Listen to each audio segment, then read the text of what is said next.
2027 में उत्तर प्रदेश का विधानसभा चुनाव है जो बीजेपी के लिए बहुत महत्वपूर्ण है। 80 लोकसभा सीट है और वहाँ सरकार, बोला जाता है केंद्र की सरकार जो है उत्तर प्रदेश से होकर जाती है।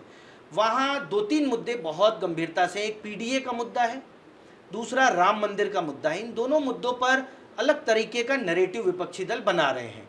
तो उसके लिए क्या प्लानिंग है, क्या सोच रहे हैं आप? यूपी चुनाव को लेकर किस तरीके से आप आगे बढ़ेंगे? देखिए, आज ही मैं दिल्ली जा रहा हूँ, अभी टीम के साथ बैठूंगा और अभी तक इन विषयों पर जो अध्ययन हुआ है उसको समझने का प्रयास करूँगा।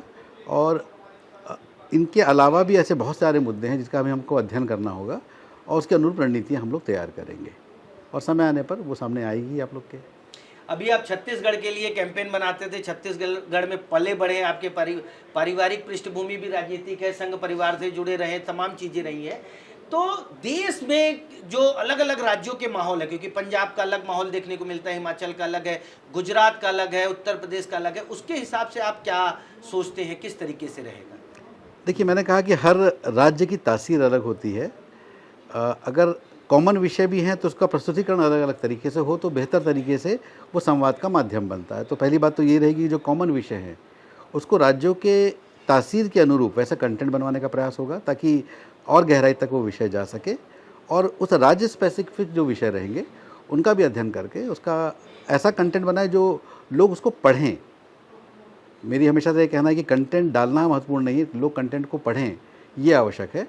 तो उस पे हम लोग योजना पे काम करेंगे, कैसा कंटेंट हो, कैसा लोगों को पढ़ने में वो अच्छा लगे, ध्यान उस पर जाए, तो वैसी योजना बनाएंगे और काम करेंगे। भाई, सोशल मीडिया पे आपके ट्विटर, फेसबुक को ट्रोल किया जा रहा है, बताया जा रहा है कि इन्होंने पुराने पोस्ट डिलीट कर दिए, उसके पीछे क्या कारण है? कुछ जगह ये भी आ रहा है कि नया संयोजक आया है, नया अध्यक्ष आया और नए सिरे से काम होगा, पुरानी चीज़ों को ख़त्म करना है। क्या रणनीति क्या थी अचानक उसको ख़त्म करने के पीछे? देखिए, जब नया दायित्व मिलता है तो नई शुरुआत होती है और उसी के अंतर्गत ये सारी चीज़ें हैं। नए पन्ने को नए अध्याय से पढ़िए, हमारा यही कहना है। पुराने में भी तो आपने बीजेपी के लिए अच्छा काम किया है। देखिए, इसको हटाने का कोई विषय नहीं है। अब नई चीज़ें, नया दायित्व, नई संभावनाएं जो बनेगी, जो काम होगा वो एक अच्छे से प्रस्तुतिकरण हो, तो उसके हिसाब से। और ये तो प्रोफेशनल है, कोई नई चीज़ नहीं है। जब भी अन्य जगहों पर भी जब नए दायित्व आते हैं तो नए सिरे से लोग शुरुआत करते हैं। एक सवाल रहता था अमित मालवीय को लेकर है। अमित मालवीय इतने ताकतवर थे सोशल मीडिया में कि उनके ट्वीट को अखबारों, चैनलों की हेडिंग बनती थी, कई बार डिबेट होती थी। तो क्या उस रूप में हम लोग दीपक मस्के को देखेंगे? देखिए, तो मुझे लगता है कि आने वाले समय पर इस चीज़ों का निर्धारण होगा और अभी इसके बारे में कुछ भी कहना उचित नहीं होगा।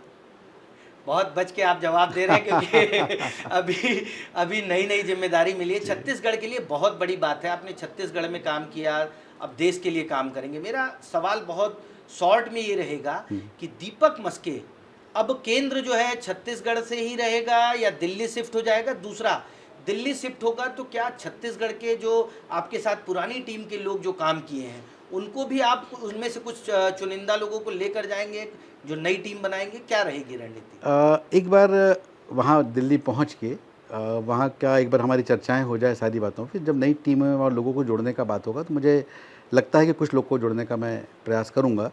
और अगर कुछ लोग कम भी जुड़ेंगे तो बाकी लोगों का कहीं ना कहीं उपयोग तो निश्चित रूप से होने वाला है। इन्होंने मेरे साथ बहुत लंबे समय तक काम किया है।